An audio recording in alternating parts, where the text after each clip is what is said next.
नमस्कार. शासनच्या युट्यूब चॅनलचं खूप खूप स्वागत आहे. तर आताच्या घडीची सर्वात मोठी ब्रेकिंग न्यूज म्हणजे राज्य सरकारी कर्मचारी संदर्भात 3 अतिशय महत्त्वपूर्ण शासन निर्णय निर्गमित.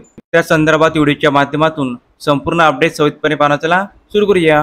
राज्य सरकारी कर्मचारी संदर्भात दिनांक 5 ऑगस्ट 25 रोजी 3 महत्त्वपूर्ण शासन निर्णय निर्गमित करण्यात आले आहे. सेवानिवृत्त कर्मचाऱ्यांना निवृत्त वेतनाचे लाभ पाणी पुरवठा व स्वच्छता विभागामार्फत निर्गमित करण्यात आलेल्या शासन निर्णयानुसार नमूद करण्यात आले आहे की महाराष्ट्र जीवन प्राधिकरणाच्या सेवानिवृत्त कर्मचाऱ्यांना निवृत्त वेतनाचे लाभ मंजूर करण्यासाठी प्राधिकरणास सहाय्यक अनुदान 31 सहाय्यक अनुदान वितरित करण्यास मंजुरी देण्यात येत आहे.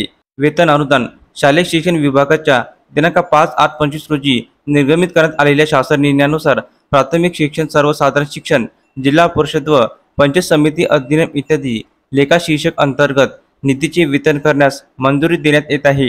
गट अ ते गट ड मधील अधिकारी आणि कर्मचारी यांच्याकरिता नियुक्ती प्राधिकारी अर्थ व सांख्यिकी संचालनालयाच्या आस्थापनेवरील गट अ ते गट ड मधील अधिकारी आणि कर्मचारी यांच्याकरिता नियुक्ती प्राधिकारी घोषित करण्याकरिता नियोजन विभागाकडून महत्त्वपूर्ण शासन निर्णय निर्गमित करण्यात आलेला आहे. तर अशा प्रकारे राज्य सरकारी कर्मचारी संदर्भात अतिशय महत्त्वपूर्ण शासन निर्णय निर्गमित करण्यात आलेले आहे.